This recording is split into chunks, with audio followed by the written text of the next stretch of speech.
Sam, welcome to the show with the best intro and mediocre content. So, Microsoft has done a thing, right? They have, and this is kind of an old timey reference, so I'll explain. They got your peanut butter in my chocolate, and my chocolate in your peanut butter. So this used to be an old Reese's peanut butter cup commercial back in the 80s, 90s maybe, late 80s, early 90s, where the peanut butter guy like bumps into the guy eating a chocolate bar and it gets, it births the Reese's peanut butter cup. So MAUI is our is our Reese's peanut butter cup, Sam. I'll take that. So now we are forever uh, tied together through this framework, as if we But haven't worked enough together before. yeah, but like to your peanut butter Reese's reference, like this is not new. Like they may have bumped into each other before, web and native stuff. So you wanted to Hmm. talk about Electron today? Oh, American chocolate. There you go, Thindle. Yes, we don't have the best of stuff. Yeah, that's accurate. Yeah, That is very very accurate very criticism. accurate. I will take that. Um, yeah, you want good chocolate, you got to go European chocolate. Yeah, we put wax in ours apparently. This is a thing. So the official I think it was the official Hershey's response to like why they do this, because apparently they manufacture Cadbury in the U.S. So it's not an American brand, but they manufacture it here for Cadbury, and they add wax because of our varying climates. They have to make sure it does not melt, which I don't believe at all. I don't believe that excuse. They're just cheap. They're watering our chocolate down.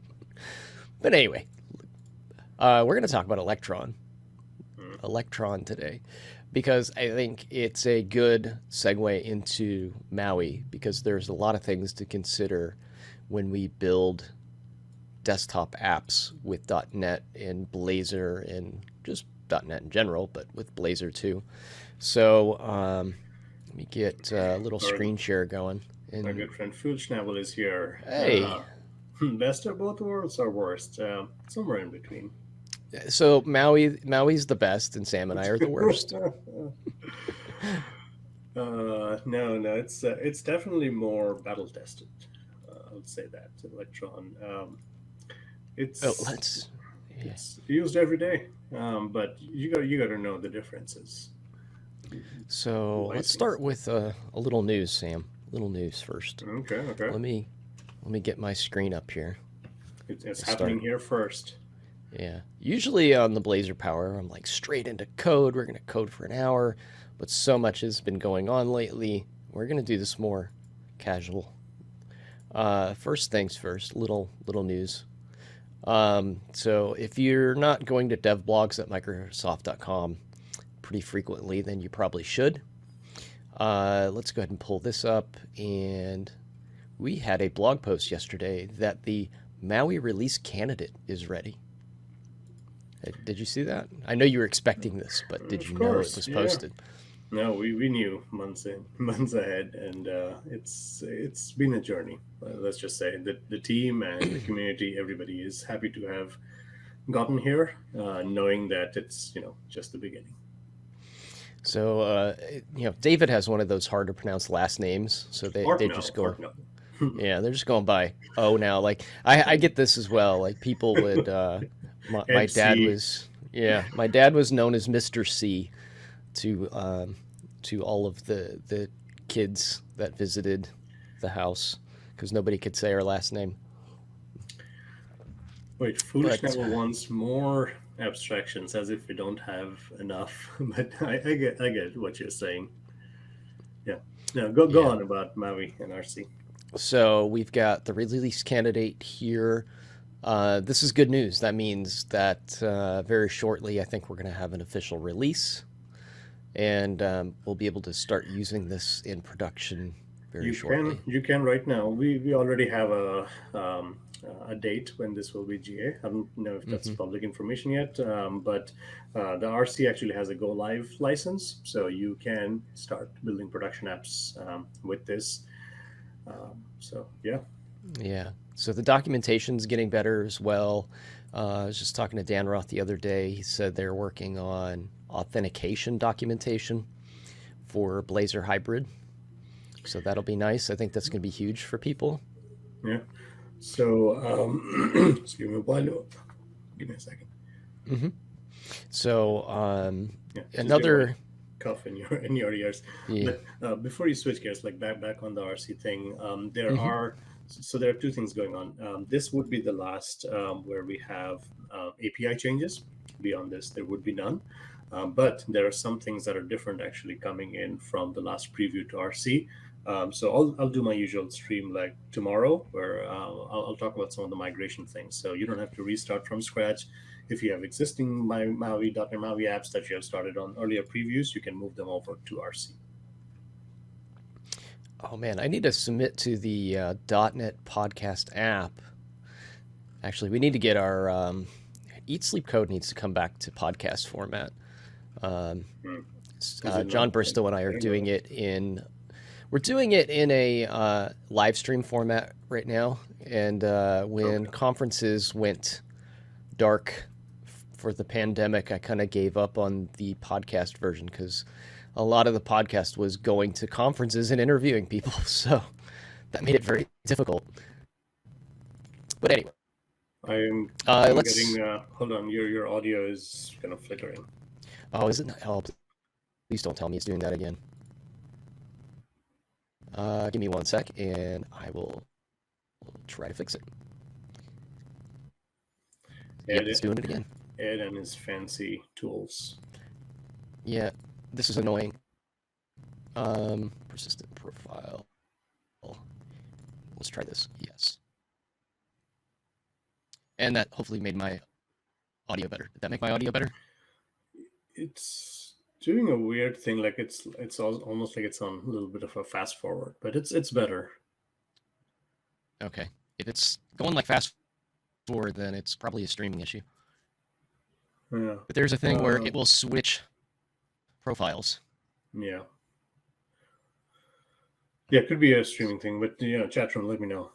Yeah, Ed is kind of robot-y. All right. So let's double check. Yeah, it looks crackling. Yes. Like looks like it's okay here. But is your connection okay?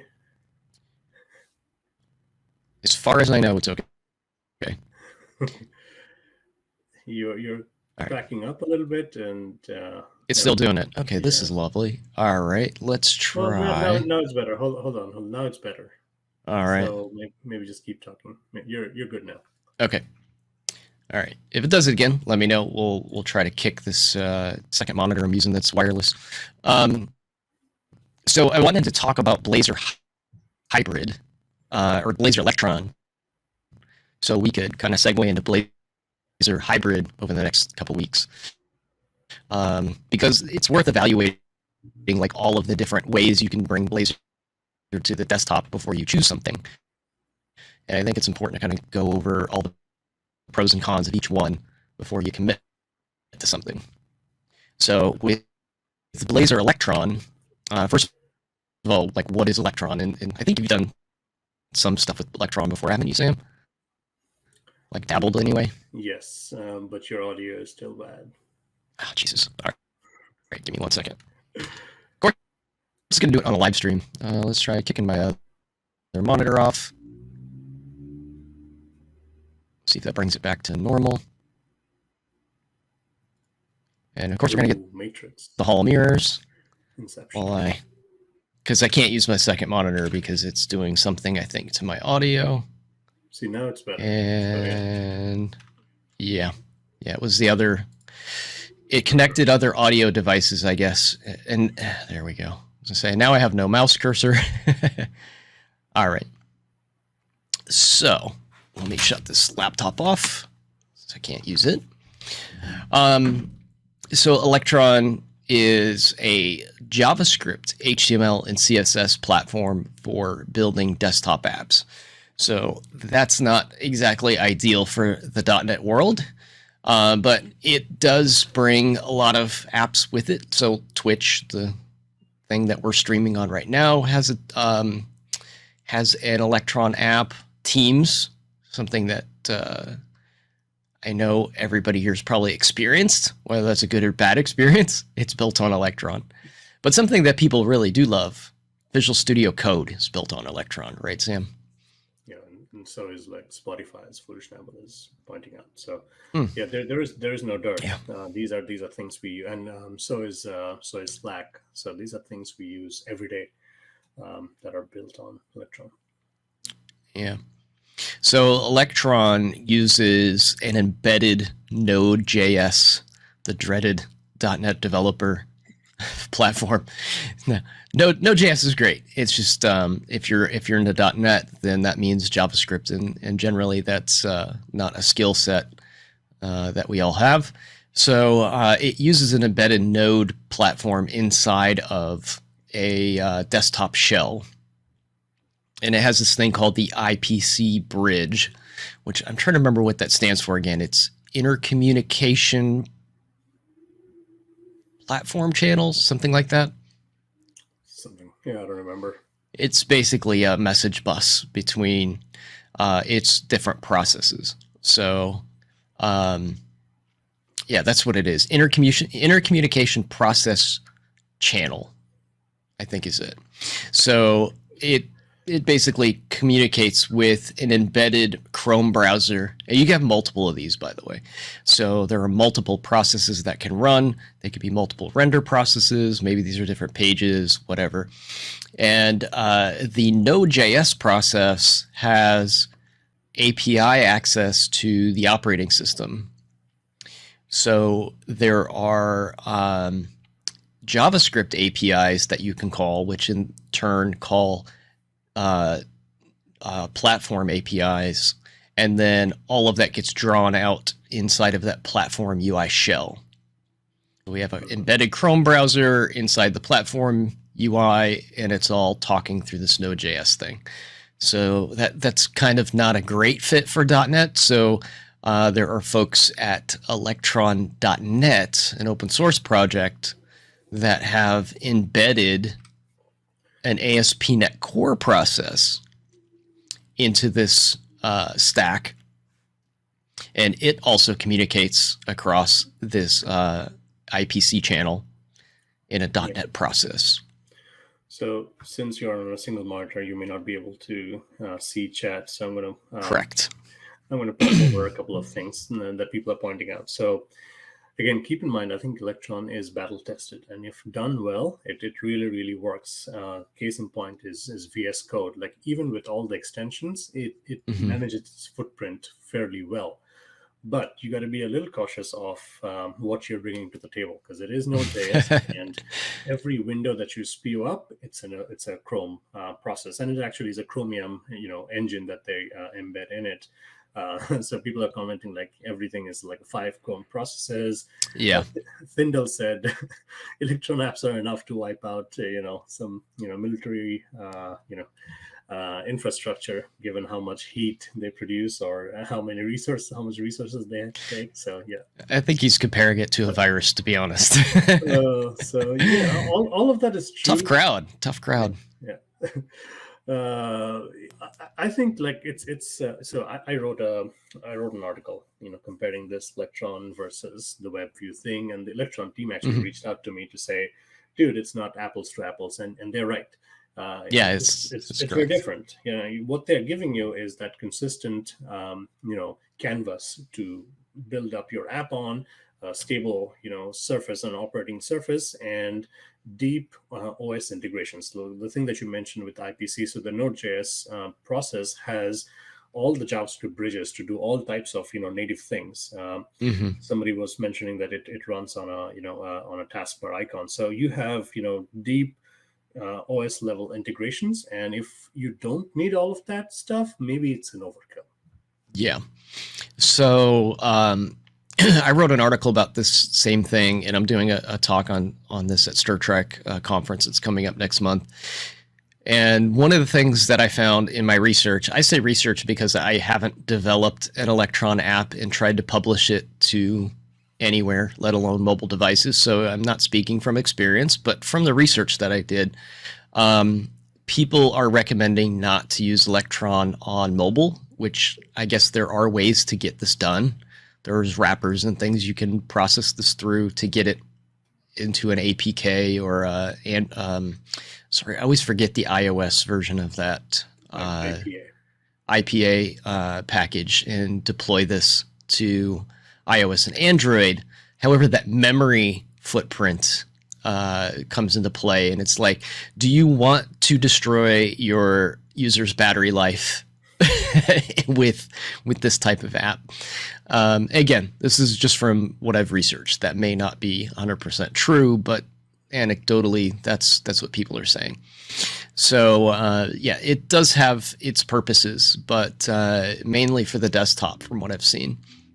Yes. And we've got this. You do not want to do Electron on mobile. Yeah, so we've got this ASP.NET Core process, and we can use Blazor in the render process because that's just HTML, CSS, and it's using, in this case, this is something I actually got wrong in one of the articles I wrote last year. This is actually using server-side Blazor, not Blazor WebAssembly, because we have the embedded ASP.NET Core process. We can use the full .NET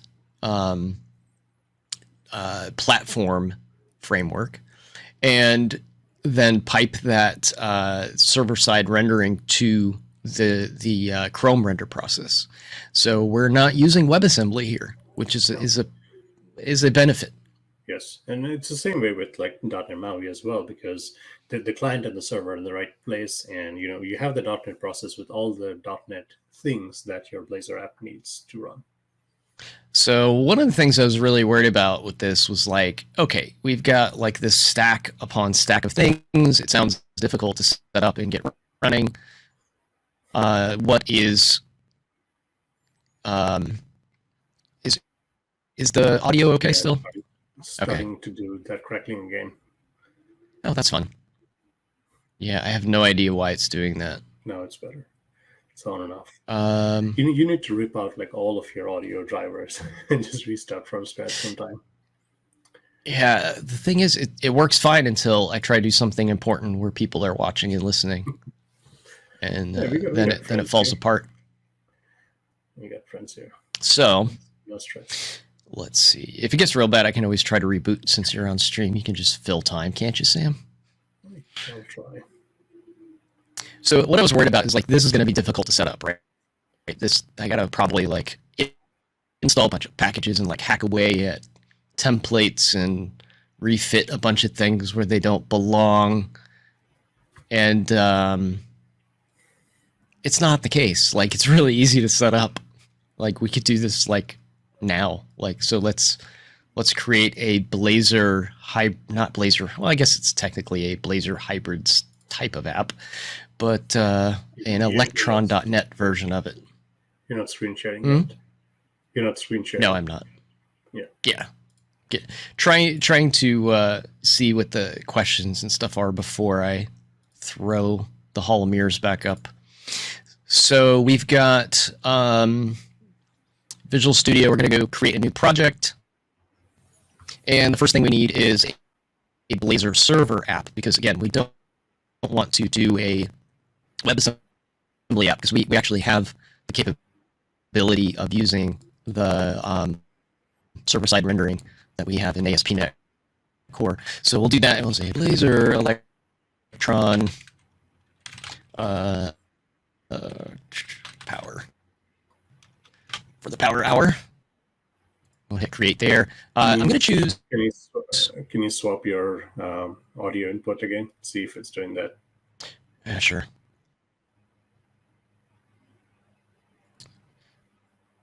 I could reboot and just come back. Let me try that real fast. It only takes a second to reboot this guy. So Sam, take some Q&A. I'll be right back. Ooh, beautiful. I don't know if I like my face that big. Somebody had asked me yesterday, why is my kitchen so clean? Because I'm lazy. And this actually has some history. Somebody at Microsoft, Maddie, she's a PM, she had done a keynote from her kitchen, and everybody thought that it was a virtual background, but it turned out that was actually her kitchen. And it was like spick and span clean. So since then, everyone started using a kitchen as a background, and I got a lot of mess behind the green screen, so it's just easy for me. So it was a serious question. Do you think the package that got into Node could have reached out via Electron? I did not know about this. So, Thindel said something about NPM packages doing bad stuff if the IP is from certain parts of the world. I did not know this, and using the packages that got into Node could have reached my Electron. It doesn't Node like validate everything. It's just like NuGet packages anyways, but I don't know if it was automated or how it got in. I did not know about this. This is interesting. Yeah. Okay, so while Ed is booting up, I can actually, I've also dabbled into this. I can also show you some stuff. So it's the Blazor server, not Blazor client. It's interesting because the server and the client are kind of all together here, but it is Blazor server side rendering. This is not WebAssembly. There is no WASM here. There is none. Okay, let me. And Thinder is actually posting the link to the code that. This any better? Yes. All right, let's hope it stays this way. Did you want me to? Because I was getting ready to screen share and walk through, but it's either way. You can do it, or I could. Let's do this. Let's try it on my machine real quick because I'm curious if the running applications are doing anything with my audio. Yeah, no, it's perfect. Okay. So I did have or still do, but Windows Update is nagging. And I also connected that secondary monitor, which seems to have thrown it for a loop. So just kind of curious how long this is going to be stable. So let's see. Let's do. Yeah, and it's starting to crackle again. Is it again? Oh, wow. All I did is loaded Visual Studio and it immediately started. All right, go ahead, Sam. Let's see if that you want me to? Anything running works. Yeah. All right, so hold on. I'm gonna. So I have my second monitor as an iPad because you're in Apple's walled garden. You got to stay in the walled garden. Don't you dare do other things with the graphics card. All right. So I've moved this window off, and can I share? Yes, I can share. All right. Okay, let's look at this. So let's do a new window. And I got to hop off in like 40 minutes. It's spring break time, so I got to take the kids somewhere. Hey, yeah, we have plenty of time. Let's start. Yeah, we got time. This doesn't take long. So let's start with it's as it's named e-tron. Yes, full schnabel. Good for noticing. It is an e-tron. It's all electric and it's a lot of fun. So let's see. Where's my internet? Why is it taking long? What? Oh, Bing isn't available. Oh, beautiful. All right. This is the show of technical difficulties today. All right, Google. Bing is down. That's fun. Because my search bar address or the search engine in my address bar uses Bing. Okay, so if you have to tinker with this, you start here, obviously, Electron.js. It's a way for you to, it's got nothing to do with HTML, JavaScript, but it's a node process that knows how to package up all of those things and put it on desktop. And this was kind of what Ed was talking about. All of these are very popular Electron apps. But if you have to use this with Blazor, then the thing you use is called Electron.net, and that's this guy. So it's a NuGet package essentially, but it's maintained by some of the same folks who maintain Electron. But I think they got some community investments as well. So it's a NuGet package that does a bunch of things, and it shows you how to bring that NuGet package in and then make it work. So let's open up Visual Studio. And I'm on a Mac, and I'm actually running the one before, the latest, not the latest, but the one before, because this is VS 2022 for Mac. So the other thing that dropped yesterday was, hold on, I'm going to have a hard time pulling up the links. I'm just going to show you what I tweeted. It's this one here. If you're using Visual Studio on a Mac, you now have Preview 9 for VS 2022 for Mac, which is pretty nice. They brought back Xamarin tooling. They have some .NET MAUI support, but it's not fully done yet. But you're starting to be able to debug a little bit, so that's exciting. But let's go into this project that I have, which is Blazor with Electron, and this essentially what Ed was showing. And my font sizes are way too big, which is fine. And can you still hear me, Sam? Yeah, I can. Okay. And you can hear me, right? Google for Bing, yeah.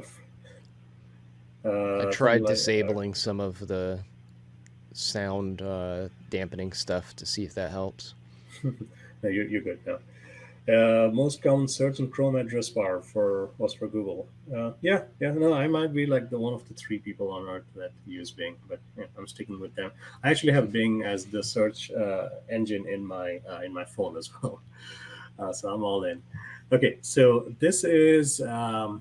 This is a Blazor server-side project. Okay, nothing different about this. You get the program.cs that does the .NET generic host builder, and it bootstraps the app. And otherwise, it's a Blazor project, right? You got your shared resources, you got your www.root, and you got your pages with the Razor and HTML, and you got your data and all that good stuff. What is different here is this one NuGet package that we're bringing in. It's called Electron.net. So it has an update clearly. Oh, so this is the Visual Studio update asking me to update. So no, thank you. I don't want to do that right now. What version of .NET are you running here? This is running on older stuff. Yeah. So from what I saw in the Electron docs, it only supports .NET 5. Yeah. By older, I meant .NET 5. This is not running on .NET 6 or 6.0.4 is out now. So this is also from yesterday. So if you do a search on .NET 6, this thing is out yesterday, 6.0.4. Oh, okay. Yeah.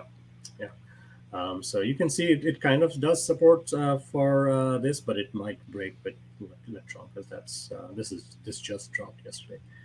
Okay. So I haven't tried an Electron app with anything but .NET 5, but I assume it doesn't work. Yeah. No, if you go to .NET 6.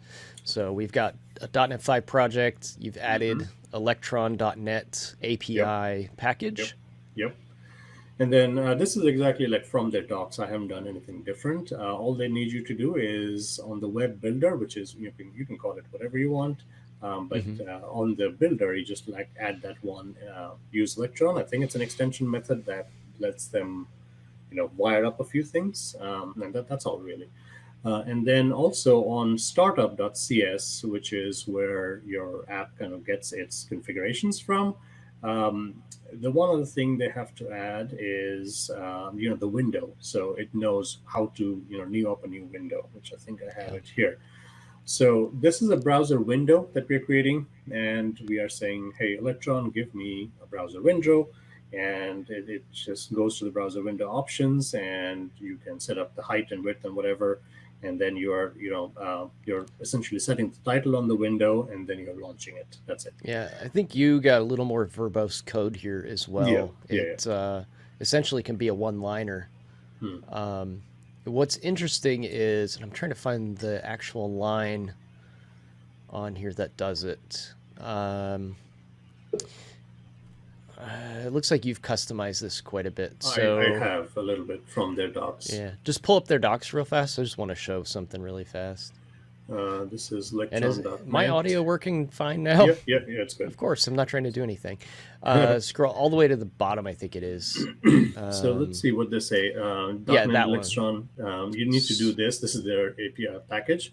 Yeah. So right above that, Sam. That right if above. you could zoom in to right above This? that under startup CS, yeah. Yeah. That task.run, await Electron window manager, create window async. When That's you what you add this is pretty interesting. When you add that in Visual Studio on Windows, the run button changes from from Blazor to Electron. Really? Like it'll say, it'll say like run ASP.NET Core or something like, or start. They changed the verbiage. I don't know why, but this is like start ASP.NET. When you add that, it says start Electron.NET. Interesting. See, Yeah, I don't know what's picking that up, but it does do that. They must have been going into the Visual Studio process and offering something up. See, we don't have these problems. These are like first world problems you have on a Mac. It's command line. I never see GUI. I'm not used to GUI working. So yeah, essentially that's all you need. So what I was trying to do here was, just customize it a little bit. Like I can specify what I want and I can set the title and that's it. And the one other thing, when you run it for the first time, like there's an init that you do, it drops this manifest file in here. And that might be the thing that actually changes that feature I be. talked about. Yeah, it sees something in this configuration though, and it's like, hey, this is Electron now. It's not just .NET anymore. And then launch settings. This is again Blazor stuff. So by default, it's supposed to go into localhost and do stuff. But somewhere in here, see that command line arguments, electronize start. So if you see that, then the Electron process comes into play, and essentially it hosts just localhost this thing within that window. That's their magic, right? And this wasn't something you coded up. This came with the Electron. No. What's the command? Is it Electronize? Init, electronize. Electronize. I always get that wrong when I when I try to type it. I always put electrify. It's electron. It's electronize. I think electrify would be cooler. Maybe I need to create a alias for that. But when you do that, electronize init, it does drop that config file and it's kind of like doing an npm init. Yes. So it just adds some configuration to your project. Yep. And once you do that on Windows, you can just press the run or the start button. Geez, why did they change that? That was something that's recently changed, and I don't know why. I'm going to keep tripping up on that forever because it's been, 15 years of it being run. Now it's start, which doesn't make sense to me. I'm going to go off on a little bit of a soapbox here for a minute, Sam. So in Visual Studio, they've changed the verbiage from run to start, but what's the command line to run a .NET app? .NET Run. .NET Run, right? So now in Visual Studio, it's start. So why is it not .NET Start if it's going to be start in Visual Studio? Why did we just break parity with the command line? Because not many people use command line. But why break parity with the command line? What's the point in changing start to run? I don't know. Did the Windows team get involved? It's like we have start to shut down. We need start to run now. Because it can do more than just run the app without that button. Yeah, good. But then could you just say it can do more than start the app with that button? Anyways, let's Sam's like, I'm not getting involved in this. I'm out. Okay, so I have done the init, which drops the manifest file, and I actually haven't run this project in a while because I was going to trust that Ed's hardware works, but I need to be ready for demos anytime Ed brings me over. It's all good. See, now we're using start here, not run. So maybe. Well, this is Electron, and I can actually change teasing. This. No. This is coming from here, so I can make it electronize run. That's going to be fine. It should be electrify. That's my opinion. I should be Okay, naming so things. this thing still works. Okay, so what you see here is the Blazor app. If you've done any Blazor, this feels familiar. It's just the same template. Your counter works, your fetch data works, and nothing's different except for that whole thing is just inside of a window now. It's localhost, and what I don't know and what I haven't actually tried ever is, does this also work in the browser? Hold on, let me see where it's hosting it. It's in. It might It not. it will until you put any Electron code in it. I think you have to run it separately, but because it's not actually running on localhost, you have to run the web server. It's not running a web server externally on localhost. It's embedded inside of the Electron shell process.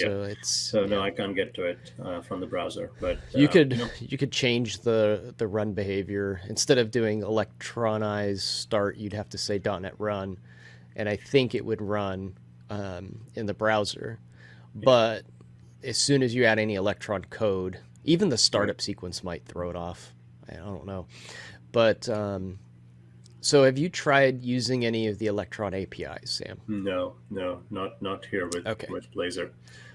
So this is where things get a little tricky to me, because if you look at the Electron docs, let me see if I can screen share.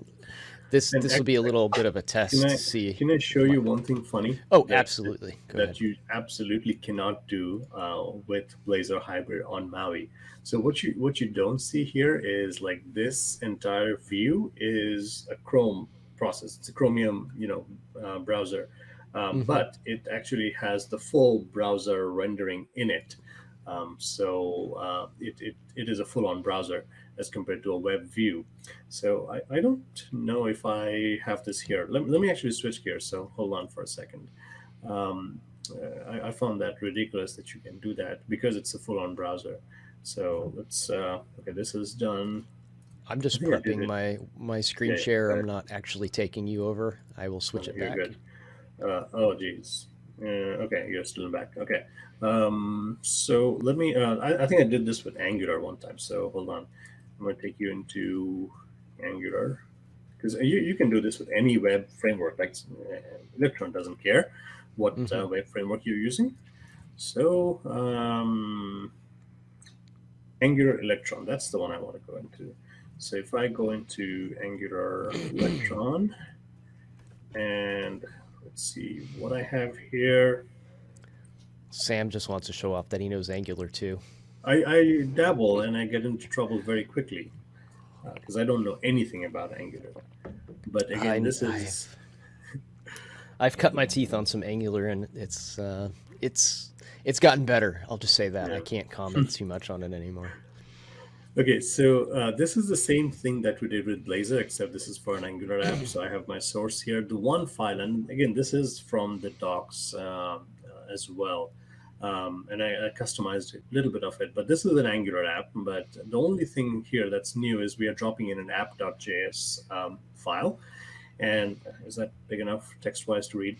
So this is doing, no, go on. What? Yeah, app.js, is that running from Node, or is that running? No, it's Node. In the browser. No, this is Node. This is an Electron. Okay.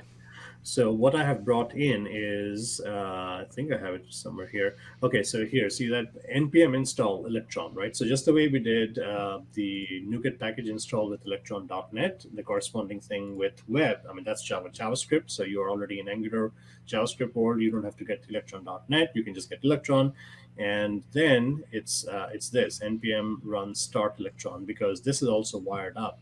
So what it's doing here is the same thing that we did with Blazor. So we are newing up a little app window, giving it the width and the height and the dimensions.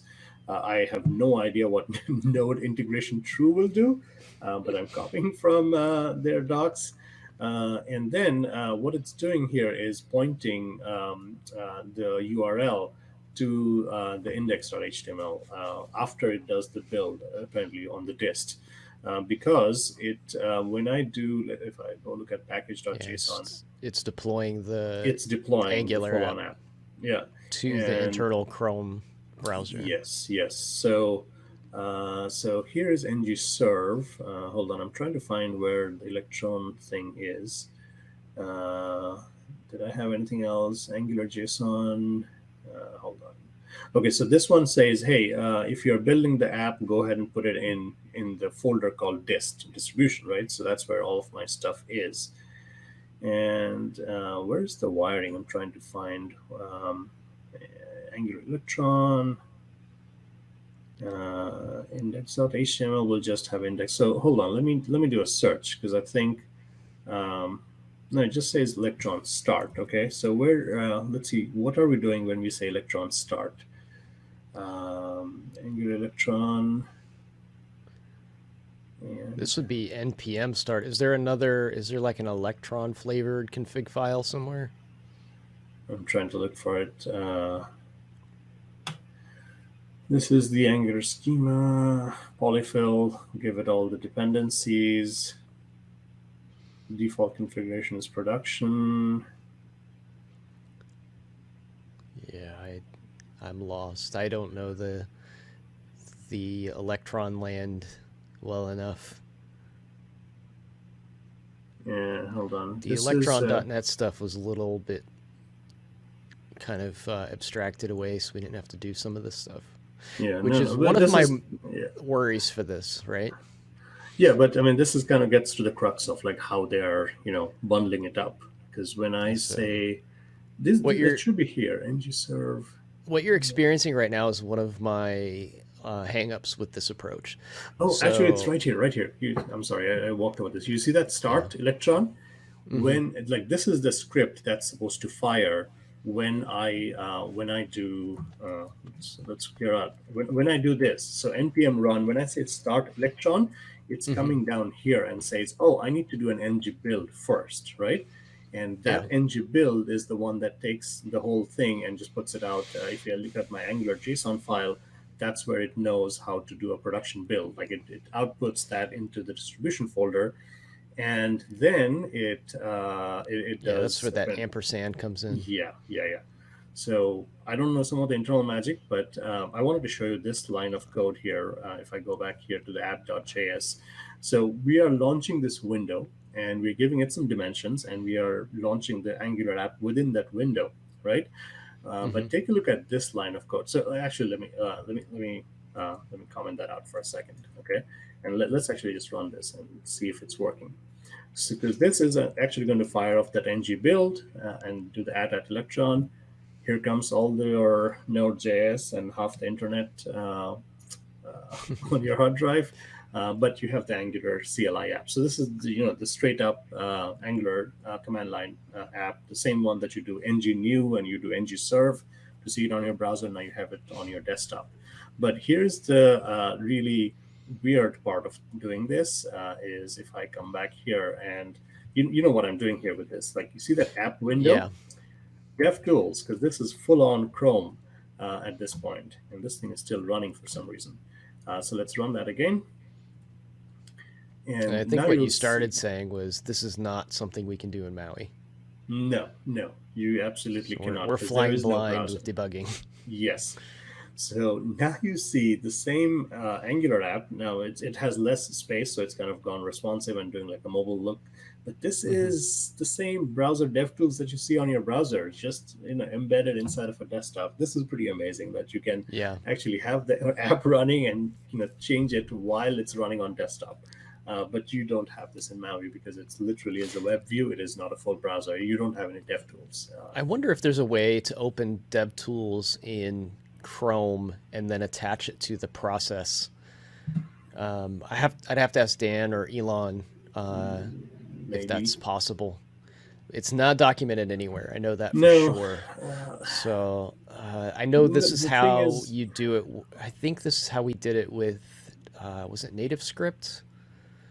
That we did this, and you'd run either a command line tool or we had the little dashboard thing, and you'd run it, and it would basically handhold you through attaching that process to an external browser and let you debug it. I think the difference is, and maybe a subtle difference, like this has the full rendering engine in it, While when you're running it inside of a web view, it still has to render. So you might be able to, I don't know if you can link to the process, but it is, Yeah. pre-built HTML, CSS, JavaScript that it just needs to render, while this can do a little bit more. But essentially, it has to still render. So maybe there's a way. Yeah, I think the .NET folks would have to open up that process to Yeah. allow that to happen because it's a security issue. But during Yeah. debugging, if you're not Would be running nice. if you're running in dev mode, not in production mode, you should be able to open that up for the tools to attach to. But yeah, that's been one of my issues. Is Blazor likes to throw that yellow exception message, which sometimes gets swallowed up, and you don't see like an actual error anywhere. And then you're like, well, I can't look into the console to see what went wrong because I don't have the JavaScript console. And then you're kind of like flying blind as to what the error was. So hopefully that's something I think if it's not in the docs when it goes, because it's already RC, when it's RTM, if that's not documented, we need to ping somebody and say, how does this happen? Because it's got to be in there somewhere. I don't know if they would actually go to a what's it called, generally available release without proper debugging. Yeah. Do something that who was mentioning in the chat room about some of the OS integrations and into the taskbar. There is documentation. It's not the easiest type of code to Yeah. write, but you can do device access, desktop launching things like it's running on your taskbar. So this is something I Tray. wanted to talk about, Sam. Tray. So you've got the Electron documentation up. Oh, right? Electron.net is what you want to go to. So if you go to Electron.net, there's literally not Watch it. documentation. Like Yeah, but- this is pretty much it as far as documentation goes. Oh. And I mean, it's setting up stuff, and it's an open source thing. I'm not trying to beat anybody up about this. I'm just laying out the facts. It's not, I'm not trying to kick anybody while they're down. But it's, I think their intentions are like Electron's documented. So if you want to see what the APIs are, go see the Electron docs. Yeah. The problem with that is the Electron docs are in JavaScript. Mm-hmm. And if you're not proficient in translating JavaScript into .NET, then you're not going to know exactly what those APIs are. It's not the biggest, problem in the world. You could probably get used to that.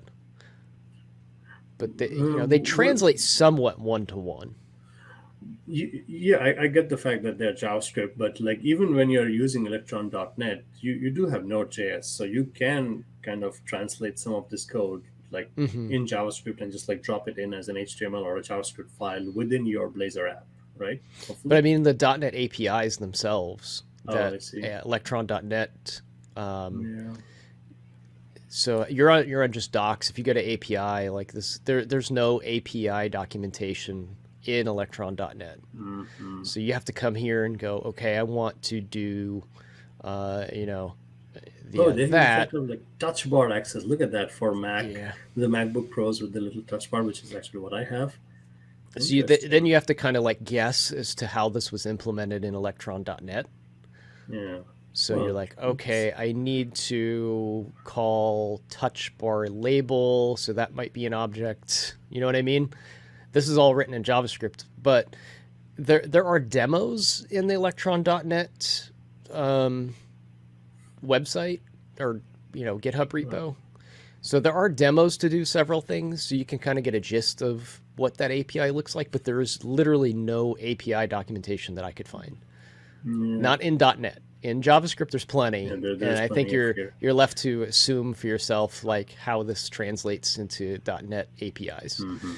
So, but it's impressive. Like they can do all sorts of native things, on desktop. Oh, and can you let's take a stab at trying to answer this because the boundaries are a little convoluted. But Ed, I'll let you answer this. But my 2 cents are Node.js is what Electron is using to bootstrap itself. like the Electron process is a Node.js process, and then it uses Chromium processes or Chrome processes to render each of the web views. And then the ASP.NET engine is coming in because you're trying to crunch and render Blazor stuff. So, Ed, Yeah. did I say that right? So yeah, the node parts are used to interact with the platform OS. There's probably some things that Electron.net does to just either marshal some API calls that .NET can do on its own without Node.js. I'm just making assumptions here, but I know it runs .NET Core inside of one of those processes. I don't know which one it leaves the responsibility for, like reading from disk or whatever. So I know .NET Core is cross-platform. So I don't know if they just let Node handle everything and just ignore those things in .NET, or if it just I know you can do like file I/O, but there's things that you still rely on for Electron for. So let me see if I can get a demo going, Sam. There are two things I wanted to talk about. First thing is Fullschnabel is asking, doesn't .NET have access to the OS? Yes, it absolutely does, but you're not running pure .NET here. If you're running Blazor or Angular or anything on top of .NET MAUI, then you have the full .NET that has full API and OS access. When you're running it through Electron, I don't think the ASP.NET process has all of the things that it needs to run. So here's an example. Oh, go ahead. Here's an example of what some of the code would look like, and let me know if my audio cuts out while I do this. Yes, it does. It's cutting out really. As soon as I show anything, that's when it's going to cut out. Yes. Wow. So we just like your face. We don't like your screen. So I don't know why screen sharing is killing my audio. This makes no sense. But hopefully this will run. There we go. So I don't know if you can hear me or not, but this is a list of files from my disk. So this is reading files from my device. And this is an Electron app? Yeah. So you can see the file extensions here. I guess Zoom it's not going to play along, but how are you doing this? Like this is using Electron.net to reach the APIs or what? Yes. Okay. So you first need to get the path. So you go Electron app get path, and then once you have the path, you can use .net to actually get the files. So it's kind of a combination of things. So what Fullschnabel was saying, like you can actually use .NET to get some OS level things. Mm-hmm. Yeah. So Electron here, this is kind of like MAUI Essentials, and it's giving you a way to get a normalized path. And when I mean normalized, like if I'm on Windows, this documents path is going to be different than if it's on a Mac or on Linux, which I think Mac and Linux probably going to be the same, but anyway, this documents folder is going to be different depending on what platform you're on. So that's where Electron is providing some assistance. And then I hand that off to .NET and I say, file IO, this is just system IO, directory get files, and I give it that path that Electron gave me, and it reads the files from the disk. Interesting. And this is where I was saying it's hard to find the API documentation. Mm-hmm. Like this, I had to go look into some demo code to find. Yeah. Because like looking at the Electron APIs, I just didn't understand what I was reading. Interesting. So that's Smabuk, I was wondering if are you on a single monitor or? Yeah, single monitor this time. Okay, so yeah, there's nothing over USB, but your audio is really garbled the moment you do screen sharing. Great. As soon as I ran Visual Studio, it started to take a dive because I had the screen share open in the background. Wait. this was the other thing somebody else pointed out. So I'll mention two things here. Um, who was it? Alchemist, 1206. See, there's just so many things that we don't even know about this. Have you heard of this, Fortino? No, I've never heard of it. So it's a lightweight open source framework for building native cross-platform desktop apps using web UI. So I'm guessing web view type stuff and not full-on Electron.js. Native apps, C++, C Sharp, cross-platform UI, bring in Blazor, React, Angular, lightweight. Compared to Electron, Fortino is far smaller. So this is using a web view. This is exactly what .NET MAUI does. Interesting. I had not played with this at all. So they're going straight up against Electron and comparing sizes and memory usages and so on. Interesting. So yeah, Alchemist. If that's what you want to use, I have no idea who maintains this or how long they have been around, but I mean clearly they have it running on Windows or Mac or Linux. So go do it. And Ed, I'm going to break your heart over something that you said. Let's back up a step. So if you are doing any of this stuff, I'm sorry, you can probably hear the rains. We're getting a little bit of a storm. Folks at Code Magazine, interesting. This is the second time I've heard about Fortino today. Interesting. Folks at Code Magazine maintain a library. I had no idea. Yeah, Okay, I'm actually writing up an article where I'll try to explain this. So let's actually go back and look at this thing first. So when we try doing native things on platforms through .NET, like things have evolved. So this is kind of old school way. We used to have this thing called plugins for Xamarin. This is what gives you this native sensor and the device access on each platform when you're running Xamarin. Then came Xamarin Essentials, which was like one NuGet package, which gives you like 40 or so APIs, so you can do camera, geolocation, and all kinds of things. And that's still around, and that's what you use for Xamarin. The thing that Ed mentioned was called .NET MAUI Essentials. I don't know if they have actually any landing pages for this, but this is actually a part of .NET MAUI itself. Let's see, where am I going? No, this is just the .NET MAUI docs. I haven't seen a landing page yet, but yeah, it was Xamarin Essentials, the docs last time I looked. Yeah, hold on, and your volume went super low again. But let's see if I can find. James Montemagno had made a post introducing. Is volume back? Yes. Okay, so let's go back to Xamarin Essentials. Okay. So this is what you use today if you're building a Xamarin app, and it's a good set of like 40 or so APIs. Like look at all of this stuff: accelerometer, barometer, battery, clipboard, all sorts of native things that you can access from .NET, and they just work. It's an abstraction over iOS and Android, and all of this is now brought over to .NET MAUI, and it was called, and I say was because it's until yesterday.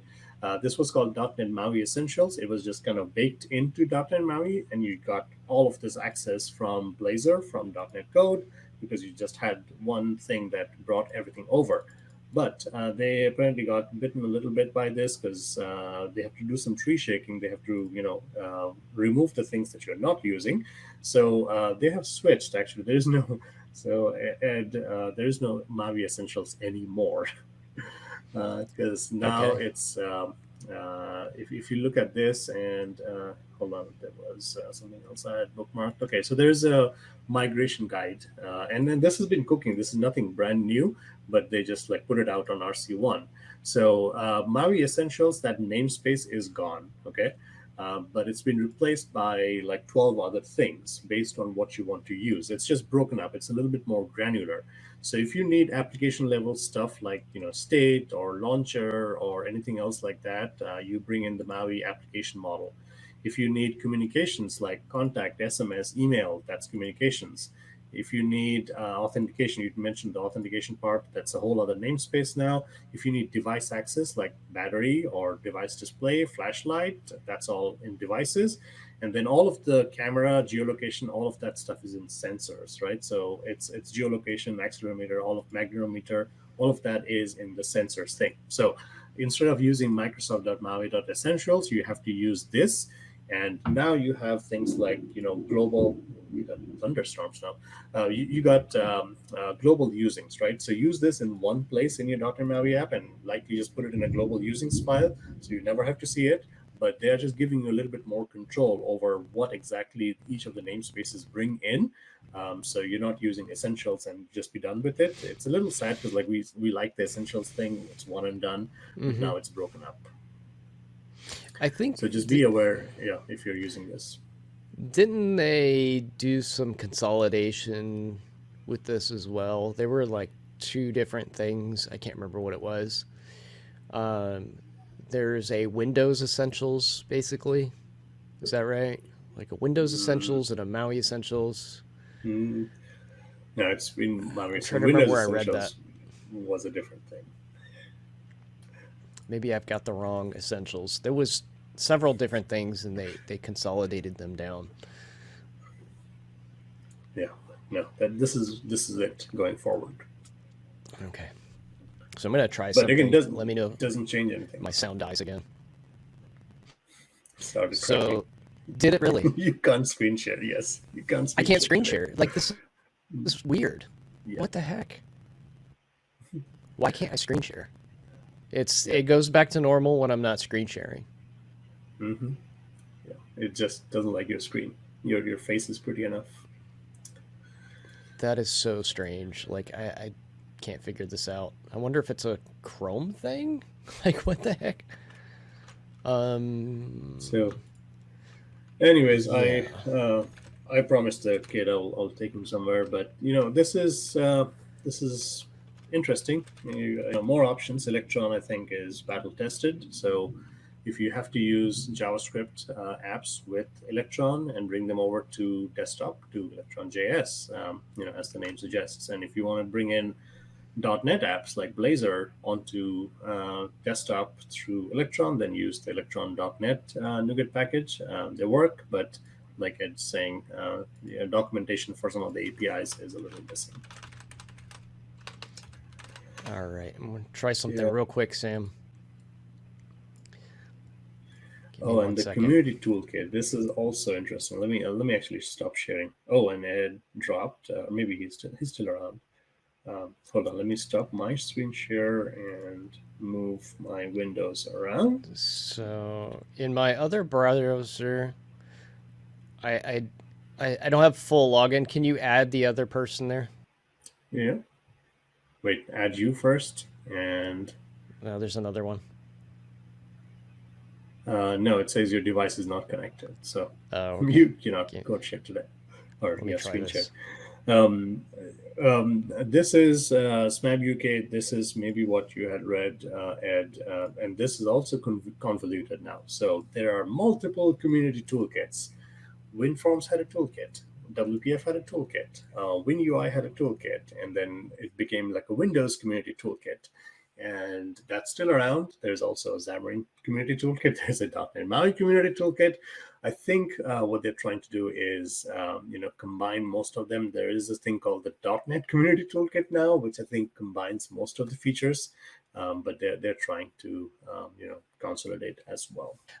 Just like the few things that I thought were missing from Electron were no iOS, no Android. And then the ecosystem, like there's not a lot of developers doing this combination of things. So there might be Electron devs, there might be Blazor devs, but there's not a lot of Electron Blazor devs. So you miss things like that. Enterprise support, like I don't know what the situation is there. Documentation's a little bit whatever. And again, if there's not a bunch of people doing this, you're not going to have like blog posts to rely on, things like that. The learning opportunities here are just kind of vague. And that's really a big thing. Like you're not going to go to like Stack Overflow and find a bunch of answers, that type of thing. So while it's really cool that you can do this, there's things that you need to consider when you do it. And I think that leads us into Blazor hybrid and MAUI discussions for our next show. Yeah, let's get into that. All right, Sam, I'll That's let you go. Yeah. And Thanks for having me. This was fun. Just showing some things around. Yeah. So thanks for joining me, Sam, and sorry Yeah. for the technical difficulties, folks. No, it's all good. Thanks. Thank you. Bye, everybody. All right.